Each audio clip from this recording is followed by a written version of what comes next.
Ok, deuxième vidéo sur le freelancing. Cette fois, c'est plus pour parler de la retraite tout simplement. La différence entre la retraite d'un freelance et la retraite d'un salarié. On verra que c'est assez énorme et surtout qu'il y a plein de failles dans le système de retraite d'un salarié français. Voilà déjà phrase sympa, c'est que si tu es salarié aujourd'hui, tu finances une retraite que tu n'auras probablement jamais dans les mêmes conditions.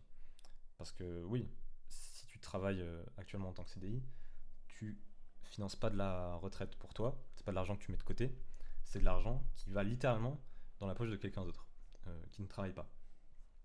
Alors voilà, c'est un système qui marchait très bien dans les années 2000, on peut le voir. 2,1 actifs par retraité en 2000. À l'époque, il n'y avait aucun souci. Sauf que moins d'actifs, plus de retraités, c'est un secret pour personne, l'espérance de vie qui augmente, bref. Je vais pas répéter ce qu'on entend aux infos, hein. C'est quelque chose que tout le monde dit, mais qui est vraiment réel et que c'est un réel problème en France en vrai. Avant, en fait, on pouvait financer la retraite d'un retraité avec deux actifs. Bientôt, en fait, ce sera un actif qui va financer la retraite d'un mec. Donc, c'est assez difficilement tenable. Et en fait, on se rend compte que c'est un système pyramidal. Les premiers qui sont rentrés, en vrai, ils n'ont aucun problème. Il y a de l'argent, ils peuvent être financés, ils ont des bonnes retraites, hein. Franchement, je pense que ceux qui sont il y a 40 ans, les retraites, c'est ok. Les retraites d'aujourd'hui, elles sont quand même tristes. Et les retraites qu'on nous promet, nous, elles vont être catastrophiques. Voilà, c'est un système pyramidal, tout simplement. On peut voir avec ce petit graphique, petit camembert, le vrai coût du salariat. Voilà, prenons en exemple un dev à 45 000 euros bruts par an. C'est vraiment un salaire moyen à Paris, c'est très facilement atteignable. Et en fait, on voit déjà que il coûte 5 400 euros à son employeur. Et il reçoit que 2 900 euros net. Donc qu'est-ce qui est parti? On peut voir ici des charges patronales. Bon bah ça c'est le patron qui doit les payer. En vrai c'est aussi une dinguerie que ce soit aussi cher de payer quelqu'un. Alors là c'est de l'argent qu'il aurait pu recevoir. Ok. Ensuite, cotisation santé chômage. Bon, bah ça limite. Franchement la santé c'est très très bien. Pour moi ça doit être le plus gros du budget. Et là on est à 640 et en plus on inclut le chômage. Le chômage, bon.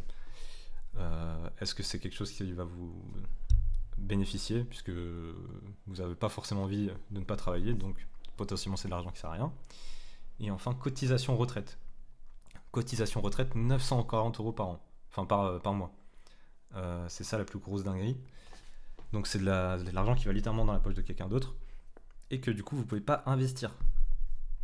Voilà, c'est littéralement, j'aime bien cette phrase, tu investis 940 euros par mois dans un produit financier que tu connais pas le rendement. Tu sais pas combien tu auras. Et surtout, tu vas pas garder le capital. Et ça, c'est le pire, on le verra après. Et du coup, on a un manque colossal à gagner sur ces 940 euros. Bon, là, on estime que t'as pas évolué de carrière et que ton salaire il a pas augmenté. Mais du coup, le chiffre ici serait encore plus énorme. Et donc, sur ce profil-là, on est sur une perte de 450 000 euros sur 40 ans de cotisation de retraite pour une pension estimée à 1500 euros, 1800. Bon ça c'est à vous de voir, hein. Peut-être que c'est une somme qui vous convient. Si vous n'avez pas envie de vous casser la tête avec investir son argent et tout, ça peut vous convenir. Perso, moi je trouve ça faible.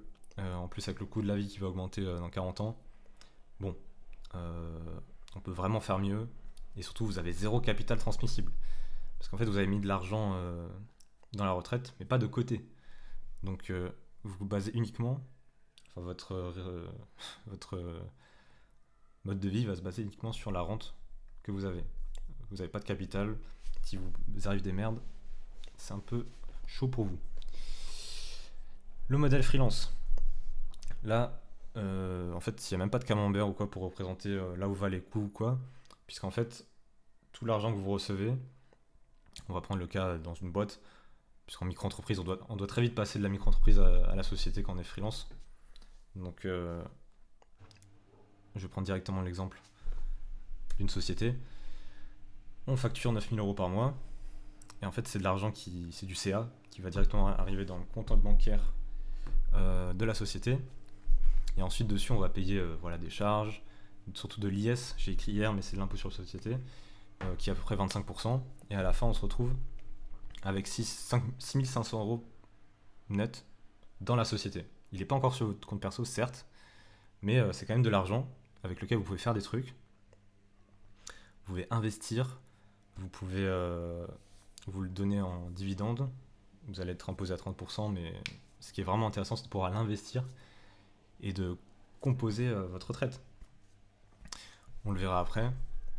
Un freelance qui investit 1 500 € par mois à 7% de rendement, 7% de rendement, franchement, c'est hyper atteignable. C'est littéralement le rendement de la bourse sur les 100 dernières années, quoi. Donc c'est quelque chose de pas du tout magique. Et 1 500 € par mois, c'est que dalle. Voilà, on a reçu 6 500 € par mois. Je pense qu'on peut clairement mettre beaucoup plus dans la société. Et on voit que sur 30 ans, on arrive, voilà, ici, on arrive à un capital de quasiment 1 500 000 quoi. 1 500 000 comparé au salarié qui, du coup, a mis de l'argent de côté. On le voit, tout ce qu'il a mis de côté. Sauf que lui, il n'a pas de capital, puisque ce capital appartient à l'État. Donc c'est assez marrant, je trouve, ce graphique. Et ensuite, on a la rente. Pour un capital à 1 500 000, on a la rente qui est à peu près de 5 000 € par mois. Pourquoi ? Parce qu'en gros, le but, ça va être, quand on arrive à ce capital-là, de pouvoir retirer 4% de son capital par an. Et en fait, si on fait 7%, le capital continue à grandir, mais nous, on peut se donner de l'argent mensuellement, annuellement, pas de souci. Et donc, ça fait à peu près 60 000 €. 60 000 € qui atterrit dans la société. Et donc, ensuite, on va pouvoir se le donner en dividende en enlevant à peu près 30%. Pas besoin de faire des calculs ultra savants pour se rendre compte que c'est archi, c'est beaucoup plus que, ça va même être 2-3 fois plus que le salarié. Et surtout, voilà, on a total contrôle de nos investissements. Là, on a fait 7%. En soi, peut-être qu'on a choisi des actions nous-mêmes qui nous permettent d'avoir beaucoup plus. C'est vraiment libre.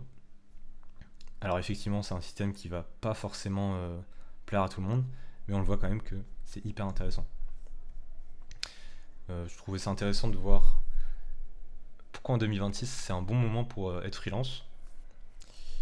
C'est surtout ce point-là. Voilà, IA et pression sur le salariat. En vrai, le marché de l'emploi, il change très très vite, puisqu'en fait les technologies arrivent à une vitesse. Là, j'ai développé cette page avec Claude Code. C'est abusé à quel point c'était rapide et efficace, tout simplement. Donc, le marché il se transforme très vite. Et en fait, en tant que salarié, vous êtes très, vous êtes très peu flexible. Si on propose un nouveau poste, vous pouvez pas le quitter. Si vous travaillez tout le temps avec les mêmes technos, vous travaillez dans le même milieu, alors qu'un freelance, lui, il va beaucoup plus s'adapter, puisqu'il voit beaucoup plus de trucs, et il peut changer, il peut s'adapter au marché beaucoup plus rapidement. Donc, sur ce point-là, je trouve que c'est imbattable, le modèle freelance. Voilà, on a des ouvertures sur le marché mondial. Télétravail, en vrai, un peu moins quand même. Tu peux travailler en full remote en télétravail, en freelance, c'est quand même moins le cas, mais surtout que ça t'ouvre au marché mondial et t'es beaucoup plus libre sur les missions que tu peux choisir. Et ensuite, on a un peu les trucs basiques, voilà, réforme de la retraite tous les 5 ans.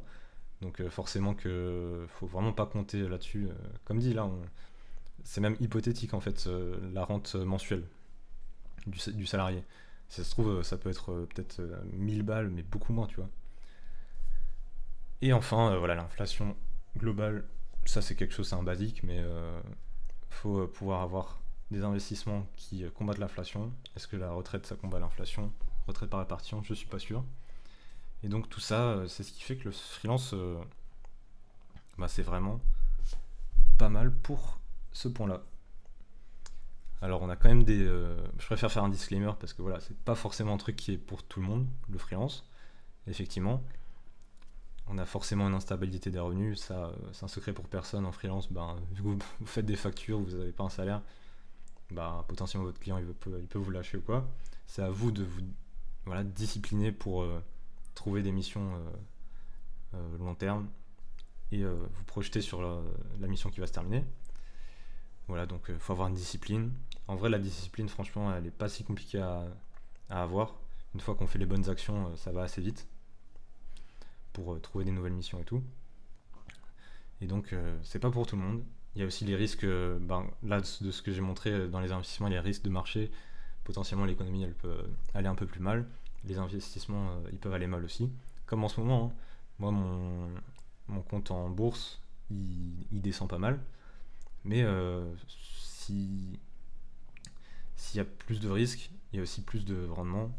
Donc, moi, c'est un risque à prendre. Moi, je pense que économiquement, le monde, il va aller vraiment très très bien dans, dans quelques années, vu les avancées qui sont, et qui sont pas du tout implémentées dans les boîtes.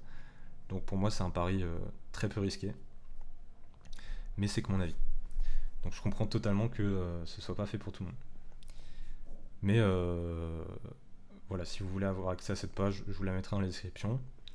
Et surtout, si vous voulez avoir un peu plus d'astuces voilà, sur les trucs de freelance, sur comment trouver des missions, comment faire un bon CV, comment aussi investir son argent dans des produits basiques. Je ne vais pas faire des conseils financiers ou quoi, ça va être très basique ce que je veux dire, mais ça vous permet d'avoir un meilleur rendement que vous allez avoir pour la retraite. Donc n'hésitez pas à vous abonner à la newsletter, je vous enverrai des ressources. Ce sera un peu des pages comme ça sur lesquelles vous allez pouvoir interagir, mettre vos données à vous, euh, enfin mettre votre profil et tout pour avoir des graphiques. Et donc voilà, je vous laisse sur cette vidéo, tout simplement.